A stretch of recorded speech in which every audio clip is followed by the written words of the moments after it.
after that film which was on the Indian Naval Aviation.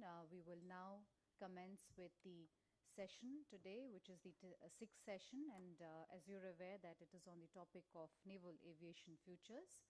Ladies and gentlemen, I'd like to take this opportunity to extend a very warm welcome and invite on the dais our session chair. We have with us Rear Admiral D.M. Sudhan, former Assistant Chief of Naval Staff Air, Indian Navy, and Senior Directing Staff, National Defence College with us. May I please request him to join us. Ladies and gentlemen, do extend a very warm welcome to him. May I now invite all our esteemed speakers for this session. Rear Admiral Philippos G. Pinumuthul, NM, Assistant Chief of Naval Staff Air from Indian Navy. May I please invite Commodore G. Sharma, retired, from Northrop Grumman, Mr. Rohit Kumar, Director Naval Projects, Airbus Group, and Mr. Fabrice Duminel, MBDA, and Mr. Sasi Kumar Muthusamy, Manager Aero Engine System and Sub-Systems Design from Rolls-Royce India, and Mr. Oleg Konolavov, Product Marketing from the Russian Helicopters. A very warm welcome to our panel here. Ladies and gentlemen, before we commence with this session, I would briefly like to introduce our session chair. We have with us Rear Admiral D.M. Sudhan, who is presently the Senior Directing Staff Navy at the National Defence College, New Delhi. During his distinguished service in the Indian Navy, he has commanded 2 Harrier squadrons and also the Indian Navy's premier naval air station, INS Hansa at Goa. Later, as flag officer, he took over as Assistant Chief of Naval Staff Air, where he was a senior aviation advisor with responsibility of all aspects of naval aviation. He was also closely associated with modernization of INS Vikramaditya to facilitate MiG-29K aircraft operations from onboard and also progressing of Light Combat Aircraft Navy development program in conjunction with ADA and HAL. Ladies and gentlemen, with these words, may I please request Session Chair to make his opening remarks and chair the session. Thank you. Can you all hear me? Morning, ladies and gentlemen. Admiral Mehta, former Chief of Naval Staff. Admiral Naik, former Deputy Chief of Naval Staff. Flight officers, brothers in arms from the Navy and the Air Force. Member of industry. Warm welcome to the session on naval aviation futures. When aircraft came into the scene prior to the First World War, they changed the whole concept of warfare. With their speed, flexibility, reach, warfare was just not the same. I'm reminded of what my Air Force friends say. They regularly say this, that the Earth consists of 29% of the land mass, and that is where the army sort of operates. But it is the air which covers 100% of the Earth, and therefore aircrafts are able to operate anywhere across the surface of the Earth. And in fact, as you all know, we are now looking out and looking up into space. One of the inherent limitations of aircrafts is the fact that they require bases to operate. They require airfields, they require helipads. And while all that is available on land, when it comes to the rest 70% of the Earth, which is the water areas, what do you do there? And that is where the Navy comes in with its aircraft carriers, its very capable carrier air wings. The ships of the Navy are, have their own integral helicopters, and which gives the Navy additional capability and response and all the things that aircraft bring to them. In fact, as it is said, that whenever there is trouble, the first thing the American president asks for, the first question he asks, where are the aircraft carriers? And that only goes to reflect as to what is the kind of capability aircrafts and air power brings both ashore and afloat. With regard to the Indian Navy, we saw a very lovely film on tracing the history of naval aviation in the past 60 years. And a couple of points I just want to highlight here is that first thing is that Indian naval aviation is not as small and air armed as one imagines it to be. In fact, it is almost a mini air force with about 240 plus aircrafts. The next thing is that it has all the ingredients which give it a well-rounded and comprehensive capability. It has fighters, it has multi-role helicopters, it has maritime reconnaissance aircraft, it has UAVs, and therefore to that extent it can carry out all the tasks and all the missions which are required of a naval air arm. And the third point I want to bring out is that every air arm or every every aircraft has a certain life. And when you look at the Indian Navy, aircraft of the Indian Navy, the first inductions took place in 1953 as was brought out, and at those times. Aircrafts have a life, earlier aircrafts used to have a life of 30 years, and all modern aircrafts today have a life of 30 to 40 years. And therefore when we look at a 30-year cycle, we find that the first induction of aircrafts changed around, and we got a new series of aircrafts. Somewhere in the 80s, we had the Seahawks being replaced by the Sea Harriers, we had the MR aircrafts running in, we had helicopters running in. And therefore, in the 80s, there was a huge induction of aircrafts which sort of gave additional capability. And now as we look at time, in another 30 years have passed by, we're entering a new phase in naval aviation, wherein you have these aircrafts being phased out, and a new induction of aircraft taking place. For example, we have the Sea Harriers which are nearing the end of their life, they're just about to be phased out. And we already have the MiG-29 which they got inducted. We have, for example, the TUs again at the last legs, and we already have the P8I with us. And therefore you see this change which is taking place. There is still some elements which require change, which is of course the helicopter stream, which again will come out in the presentations which is there. And therefore with these points, I just stop it here. I've set the base for our esteemed panelists to take it on further from here. And we do have a wonderful bunch of panelists with us. We have Admiral Philippos Panimuthu, who is an alumnus of Lawrence School Update and the NDA 67 course, and was commissioned in the Indian Navy in 1986.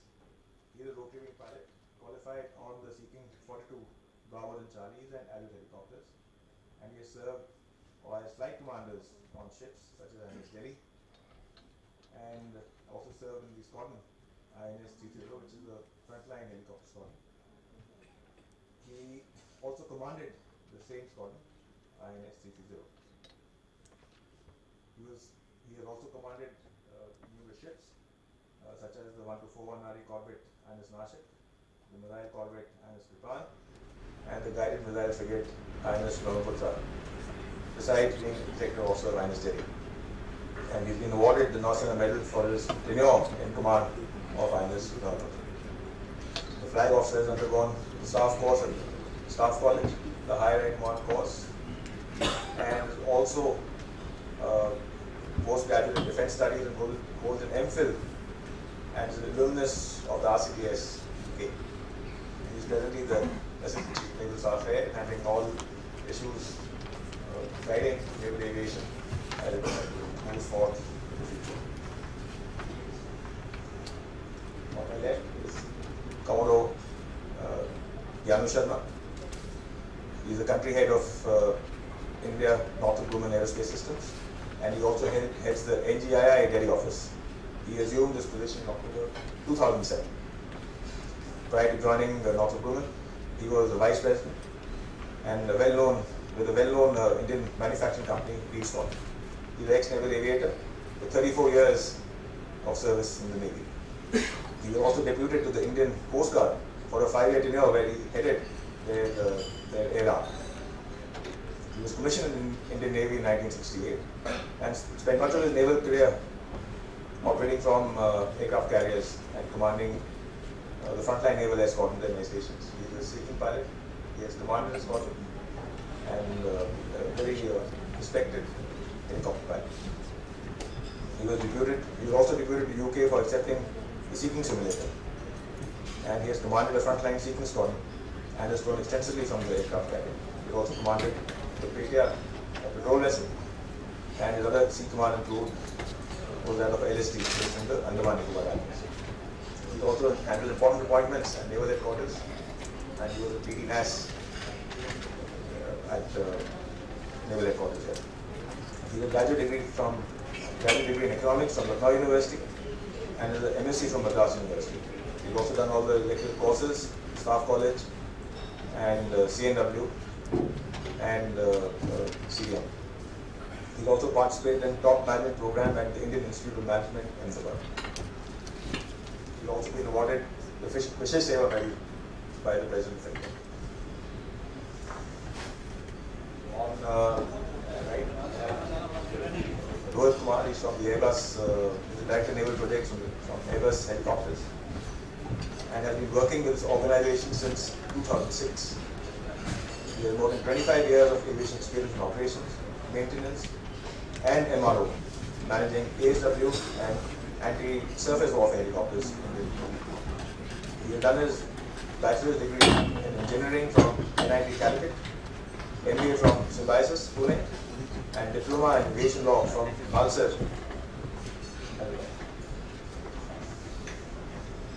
Further to the right, we have Fabrice, who is the export sales manager for MBA. He is presently in charge of negotiations for the Rafale aircraft weapons package. He has a dynamic 27 years of professional experience in the field of export sales of missiles and missile systems in various countries, and especially in India. He participated in various Indian campaigns such as the SM-39 Express missile for the Scorpion submarines, or the AM-39 Express missile for the Seeking and MRMR aircrafts. He is a graduate engineer. Mr. Sasikumar Muthuswamy. He is the manager Aero Engine System and Subsystem Design with the Rolls-Royce India. In this role, he is responsible for design and analysis of full engine systems and subsystems, including performance and external aero, thermofluids, whole engine structural systems, aerothermal and mechanical design integration, supporting both future projects, NPI, and fleet Indian programs. Sashi has over 15 years of experience in the aero engine domain. He graduated with a master's in mechanical engineering from IIT Madras. He specialized in thermodynamics and heat transfer, and he's published various research papers in the area of heat transfer and holds international patent in aero engine compressor thermal design. So Ole, he is a product, he's handling marketing for Russian helicopters and has more than 6 years experience with that company. He is instrumental in bringing light-class helicopters to worldwide market. His areas of business interest are design, development, manufacturing, sales, modernization, after-sales service, and logistics support of military civil helicopters.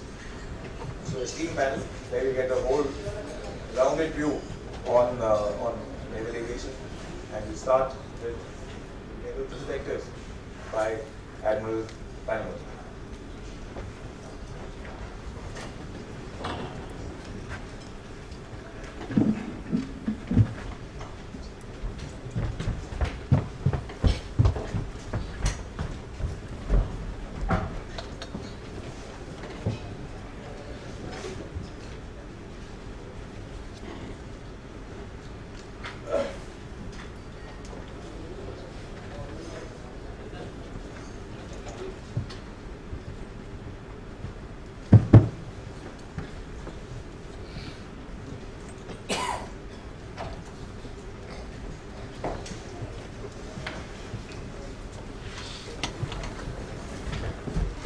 Admiral Suresh Mehta, former Chief of Naval Staff, Admiral R.K. Patnaik, former PC NAS, Admiral D.L. Sudan, Commodore Gyanendra Sharma from Northrop Grumman, Commander Rohit Kumar, Airbus Helicopters, Mr. Fabrice Dumenil from MBDA, Mr. Shashi Kumar from Rolls-Royce, Mr. Oleg Konovlov from Russian Helicopters. Ladies and gentlemen, good morning to you all. I am extremely grateful to have been given this opportunity to share my thoughts on naval aviation to this highly informed gathering from all facets that would convert the Make in India dream into a reality. Indian naval aviation is an important instrument of India's maritime policy, capable of countering the full range of maritime security challenges across the entire spectrum of conflict in 3 dimensions and providing the eyes, ears and teeth to the naval force at sea. Indian naval aviation came into being in 1953 with the induction of 9 sea-land amphibious aircraft. Today, the Indian Navy operates a variety of aircraft which includes fighters, helicopters, medium and long-range maritime reconnaissance aircraft and remotely piloted aircraft or UAVs. It is planned to gradually build up to a 600 aircraft Navy beyond the next decade. Military aviation in general and the fleet arm in particular is on the threshold of transformation. The types of aircraft that are under consideration and planned for future induction are shown on the screen.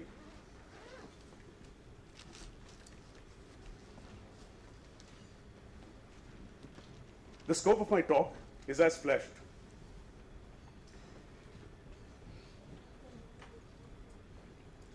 Self-reliance is vital to our nation for strategic and economic reasons. In order to synergize and enhance national capabilities in producing state-of-the-art systems and equipment, all possible approaches such as formation of consortia, joint ventures and public-private partnerships are necessary.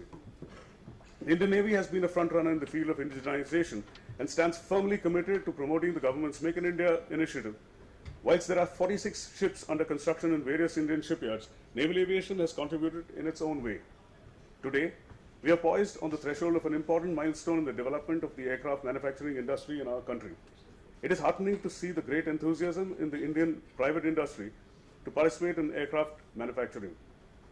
Developing the aircraft manufacturing industry and maintenance repair organizations in India by the Indian industry would give the much required impetus to naval aviation. In my previous capacity as a Principal Director Aircraft Acquisition, I had the opportunity to visit most of the Indian companies that have made or plan to make a foray into the aviation industry. There are companies that have set up greenfield facilities to construct airframes and aerostructures in a mere 9-month period, with skilled labor sourced from ITIs across the country with an average age of just 25 years. This is extremely encouraging. However, the situation is not as reassuring in the field of manufacturing of high-end components and integration of systems. Manufacture of engines, avionics, components and sensors are other weak areas. During my interaction with the industries, the main difficulties elucidated for participation in aviation manufacturing were related to policy, procedural, and functional issues. There is a need to build on mutual confidence and to build to bridge the communication gap. The tremendous potential of the Indian industry should be known to the procurement agencies and the users alike. Some of the areas identified by the MOD towards encouraging private sector investment are as indicated on the screen. With a view to address these aspects and to facilitate sustained growth and development in the aviation sector, the Government of India has undertaken myriad reforms. These reforms aim at greater interaction with the industry, streamlining of payment terms, impetus to PPP models, providing of a level playing field, and most importantly, trust building. I'm sure that these measures would go a long way towards developing a sustainable, technology-intensive aviation industry in the country. Many policy initiatives have been introduced. For instance, industrial licenses have been extended to 15 years with a further extension possible for 3 years. A large number of parts, components, castings, forgings, and so forth have been excluded from the purview of industrial licensing. FDI cap in the defense sector has been increased to 49% and up to 100% in certain niche technology areas. Taxes have been rationalized to make domestic production at par with imports. An interactive portal has been created to address all the concerns of the industry towards the Make in India initiative. A level playing field has been created for private companies by changing policies regarding exchange rate variation and excise duty. To boost exports in the defense sectors, new export strategies have been formulated. Buy Indian IDDM, that is, Indian design, development and manufacture categorization has been introduced as the first priority in the DPP 2016 under categorization of defense procurement.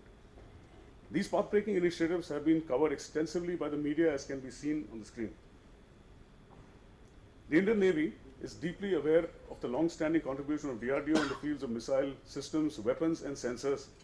Hitherto, the high initial costs with long gestation periods for realizing R&D benefits have deterred private players' involvement in research. However, to achieve indigenization to the required level, there would be a requirement for the private industries to participate in R&D.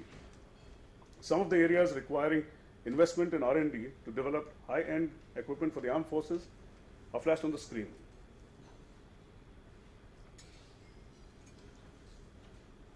The Make in India initiative has infused a great sense of enthusiasm in the armed forces and the private sector alike, with several industries having taken up the challenge on a war footing.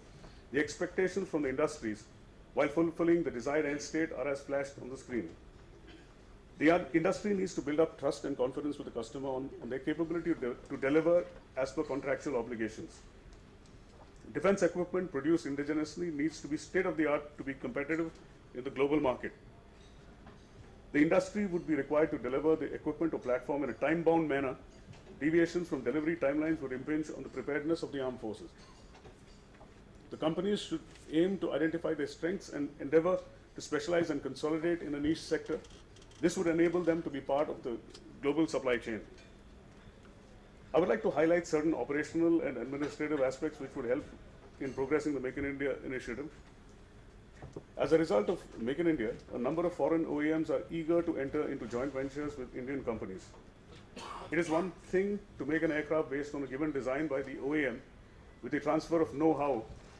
However, to become a global leader in the aviation industry, we need expertise to be able to design and manufacture specialized components. In short, we need to learn the know-why as well. Maintenance, repair and overall costs far exceed that of manufacturing and procurement in the long term. Experience suggests that MROs are not just critical for expanding capacity for new inductions, but they contribute immensely in facilitating life cycle extensions and mid-life upgrades for the existing fleet while keeping operational costs in check. Apart from component manufacture, SMEs can contribute to large companies with focused research, innovation, development and production of individual systems and components. In India, we have yet to exploit their potential due to inadequate infrastructure and resources. To facilitate SMEs' entry in the Indian defense industry, a cooperative and proactive approach from potential integrators and large companies is required so that the potential of SMEs may be fully tapped. There are a number of aeronautical organizations such as HAL, NAL, ADA, and various DRDO laboratories in the country. The knowledge residing in these entities should be synergized to ensure the effectiveness of the National Aeronautics Commission. The success of the industry has a direct correlation to the quality and robustness of the certification organizations. CEMILAC is the agency for defense aircraft and DGCA for commercial aircraft. Both organizations are contributing immensely to the aviation industry. These organizations would require to be augmented to cope with the envisaged growth of the industry in the coming years. Constant and stringent quality assurance is another critical requirement of the industry. Director General of Aeronautic Quality Assurance, DGAQA, and DGCA organizations need to be strengthened and scaled up to meet the envisaged growth in the aviation sector. Public-private partnership model should be a way ahead in order to fully exploit their knowledge base coupled with entrepreneurship of the private sector. As every component of an aircraft and system are required to be certified and subject to a rigorous quality assurance regime, creating clusters would make greater economic sense in this industry. Such enclaves should be set up with adequate infrastructure and airfields with the requisite approvals. A mechanism needs to be put in place for facilitating offsets in the areas that our industry is lacking to achieve the desired results. Companies having strengths in specific sectors related to aircraft manufacturing should consider forming consortia and decide on a system of systems integration concept. This will bring all existing facilities together for production. Ladies and gentlemen, in conclusion, the armed forces can ensure the required level of preparedness only if its strengths emerge from an indigenous base. The response from the private industry towards participating in Make in India drive has been very encouraging. The recently promulgated DPP 2016 provides the long-awaited fillip to defense acquisition through indigenization. It would be a win-win situation for the armed forces as well as the industry if the Make in India drive is fructified in a time-bound manner, meeting the needs and aspirations of each other. We need to bolster the synergy between the armed forces and the aviation industry so that we can pursue the Make in India program in right earnest. The need of the hour is to consider the challenge as an opportunity. I am hopeful that each time an aircraft gets airborne in the future, from the deck of a ship or from a naval air station, it will have a Made in India tag and accomplish its mission and contribute to the Indian Navy's goal of providing safe and secure seas for national prosperity in the 21st century. Thank you.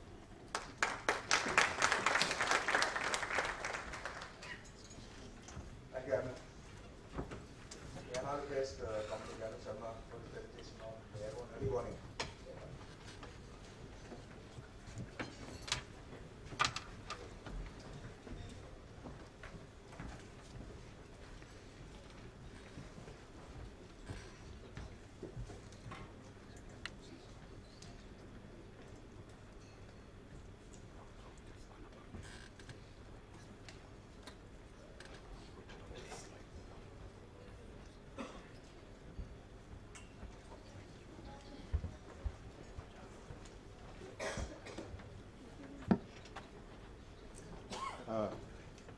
Session Chair Admiral Sudan, ACNS Air Admiral Punamuttal, my fellow panelists, Admiral Mehta, ex-Chief of the Naval Staff, Admiral Patnaik, Air Marshal Bhosle, flag officers, senior officers, my fellow aviators, ladies and gentlemen.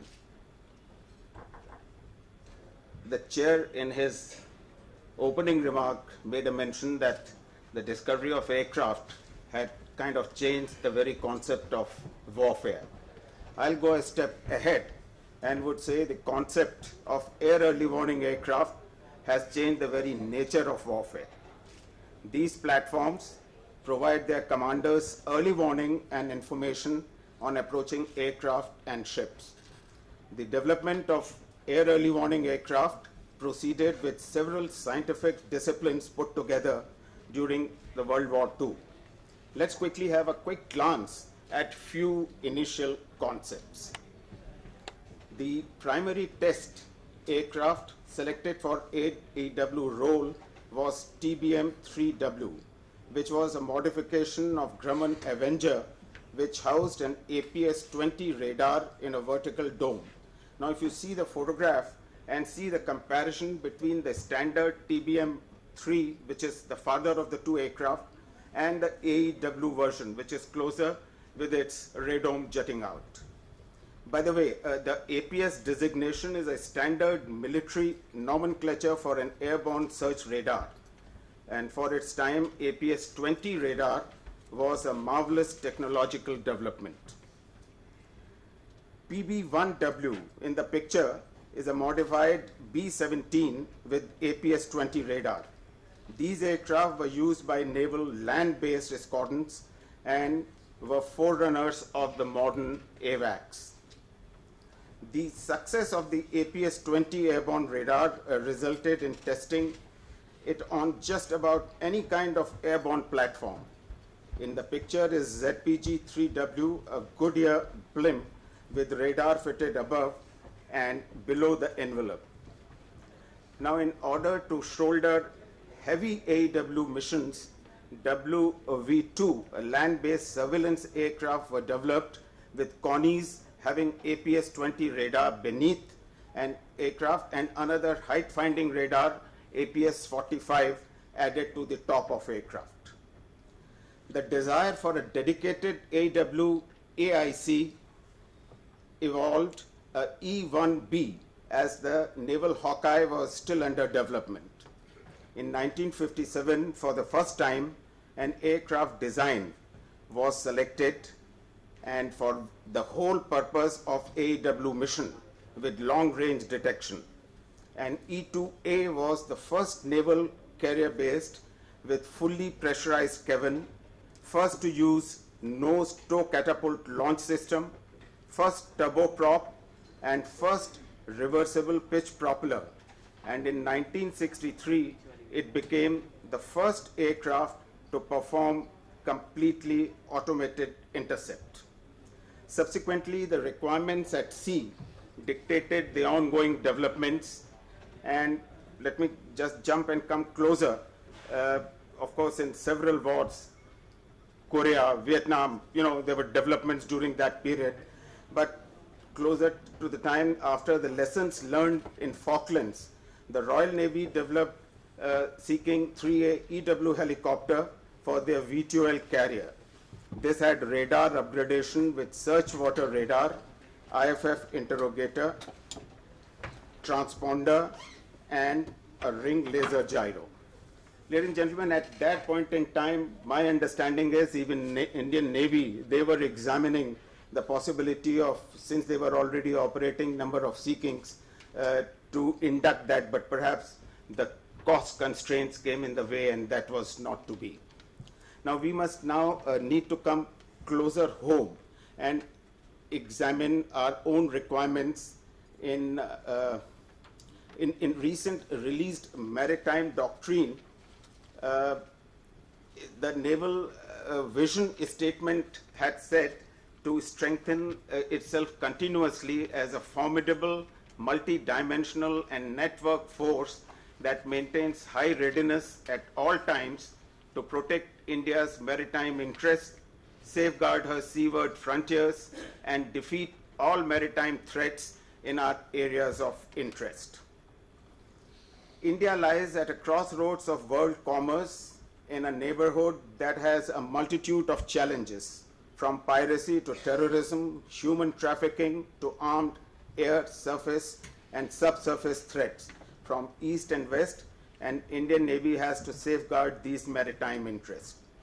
Success in battle management requires that we remain close enough to area of interest to be effective and be mobile enough to confound adversary. Ideally, a fleet would require flexibility to be independent of land-based platforms. Now, for any engagement out at sea, fleet will require to find or locate or search, call it any name, the adversary or the threat.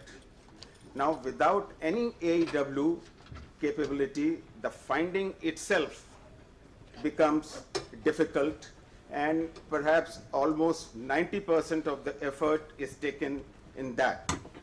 With partial AEW, finding becomes comparatively easy and more time becomes available to the commander to fix, track, target, engage, and assess the functions. However, with the regular AEW, the reduction in time makes other activities even further easy and provides even more time for commander to take decision. Interoperability between these platforms, if you see in this slide, the one on the left provides the interoperability, say, between the two aircraft or between the two vessels and one-on-one communication.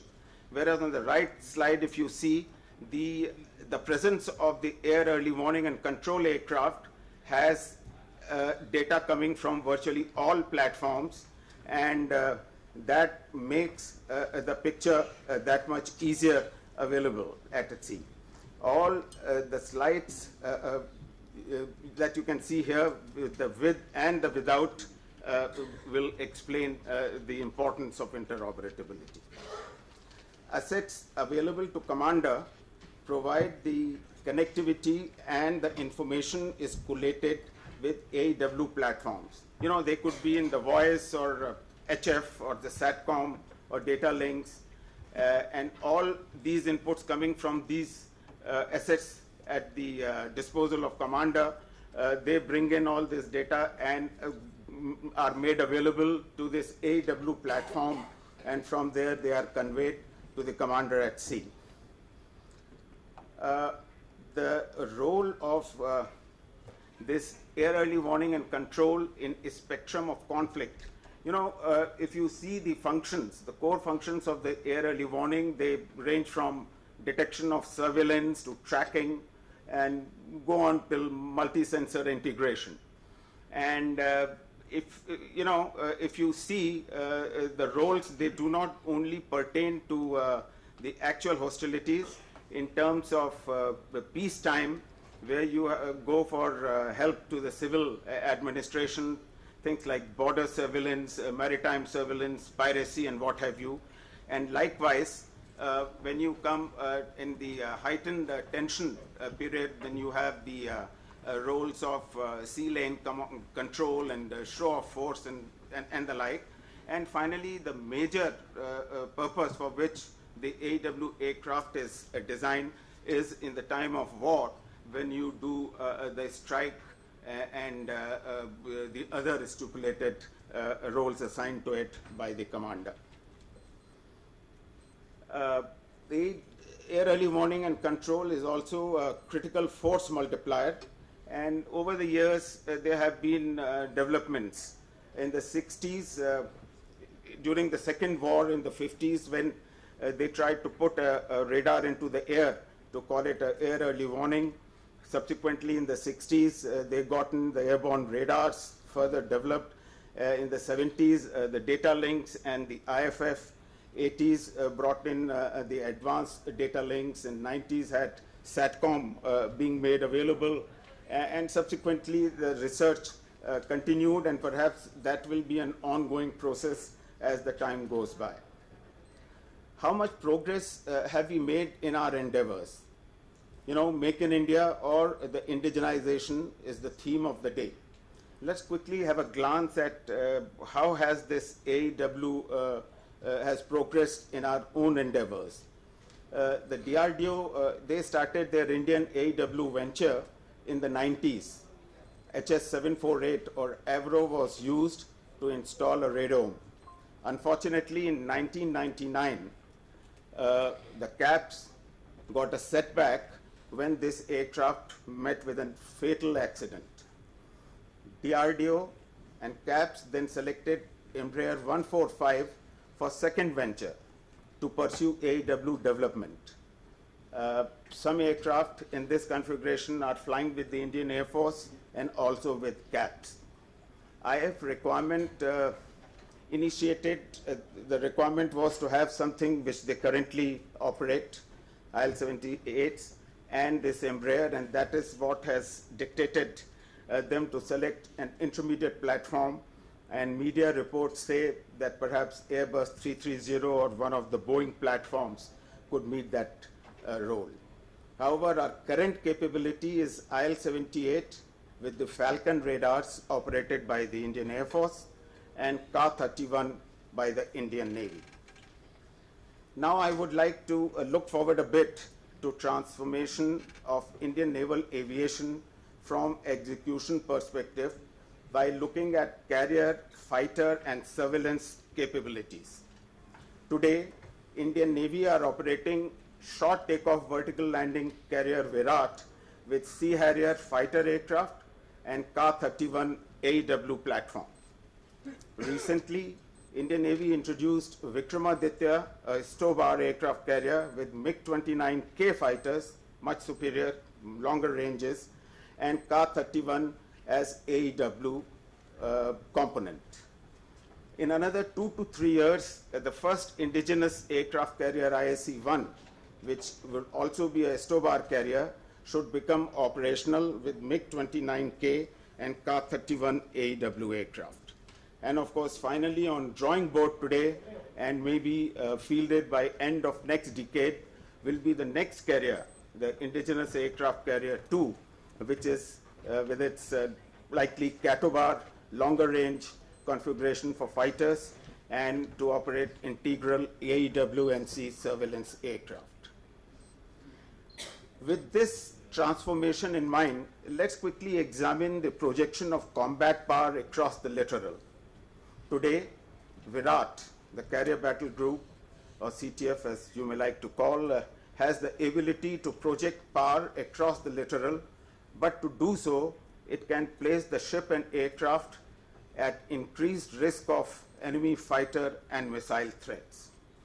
2 years ago, we inducted Vikramaditya, who could provide even greater combat power across beach while keeping ship farther at sea and reducing the threat. But the longer range fighter could outperform the existing AEW effort. With the induction of IAC-1 and shore-based AEW, ship may have improved surveillance capability, but still be tethered to shore bases. And to fully execute mission, ship may still be placed at increased risk, albeit for a short duration. And finally, with the arrival of IAC-2, Indian Navy will be equipped with a true standoff capability with safety to ship during the entire phase of mission.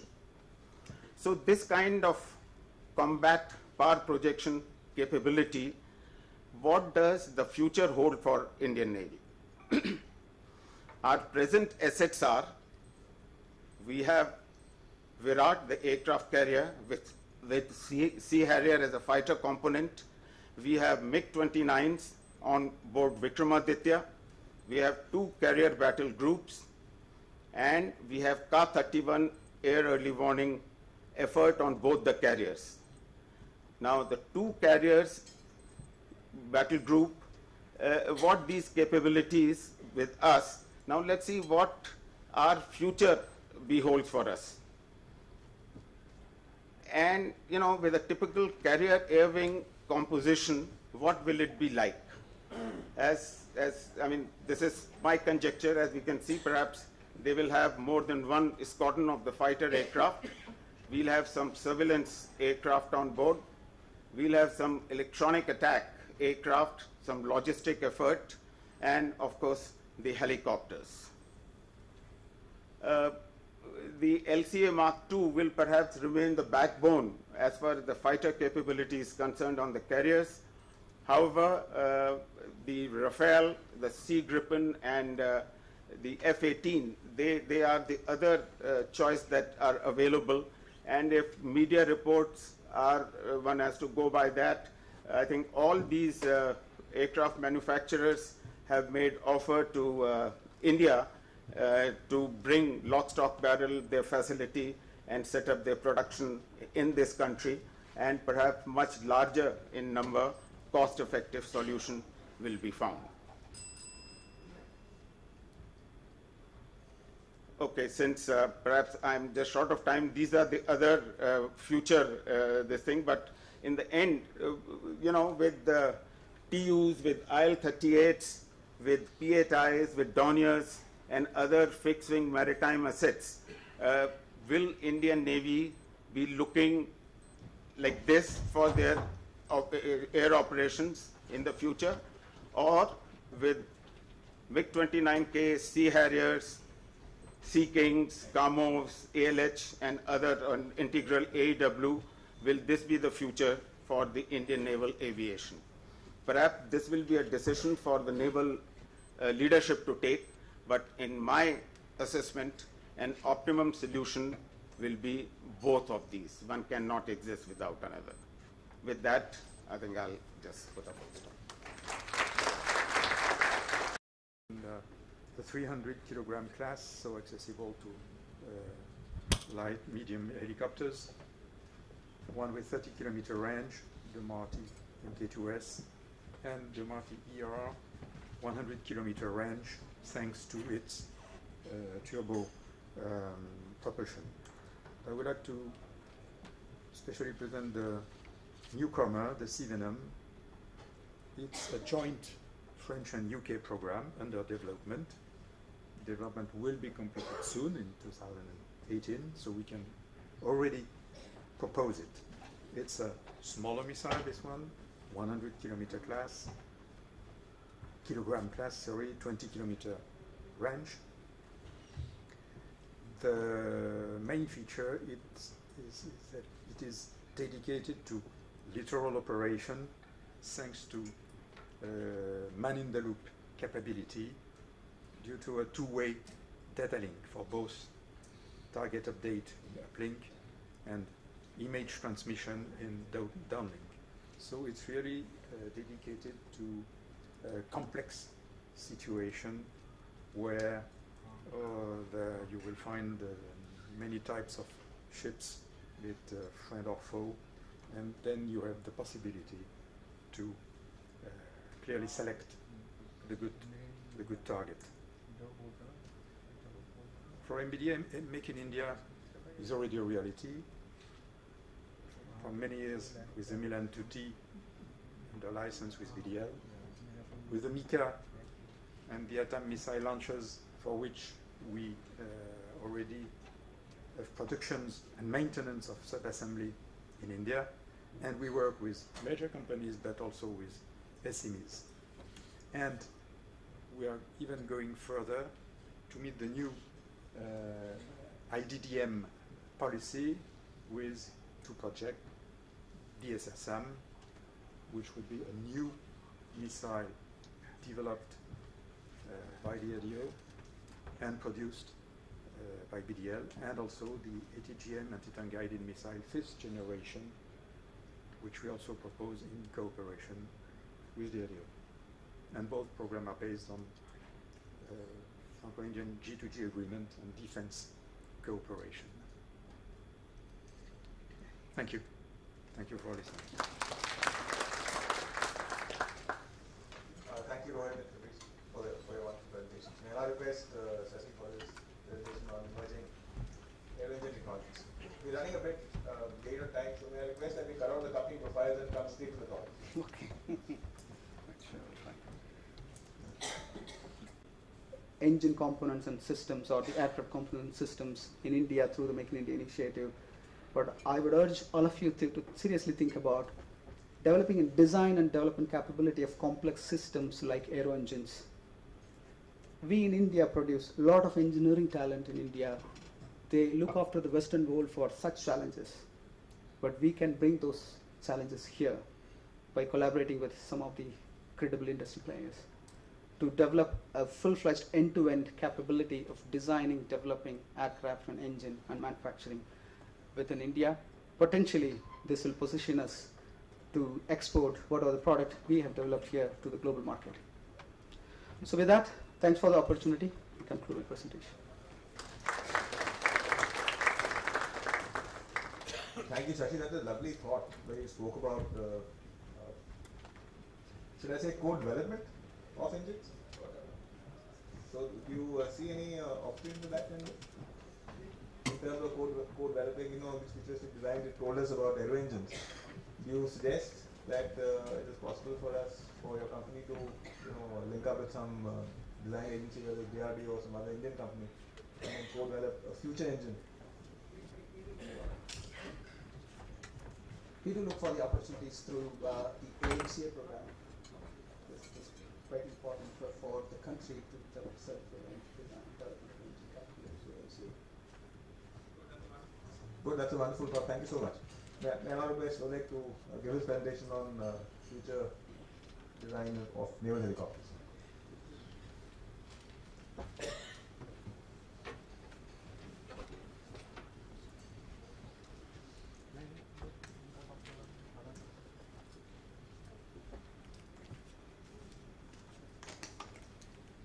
Chairman, speakers, ladies and gentlemen, good morning. At the beginning of my presentation, I would like to say that I am proud to be here. Such seminars is a good opportunity for companies to promote their ideas and goods. It's good for business. Today, I will tell you about Russian helicopters' new vision of future trends of Navy helicopters, after-sales support programs, and maintenance. If you will have any questions during presentation, you can easily ask me and I will answer for your questions. Russian helicopters is always be very attentively to Navy aviation. For us, this type of aviation has a new chance to deploy our modern and best design ideas. That's why we built a helicopter with coaxial scheme. This type of helicopters operates in many countries all over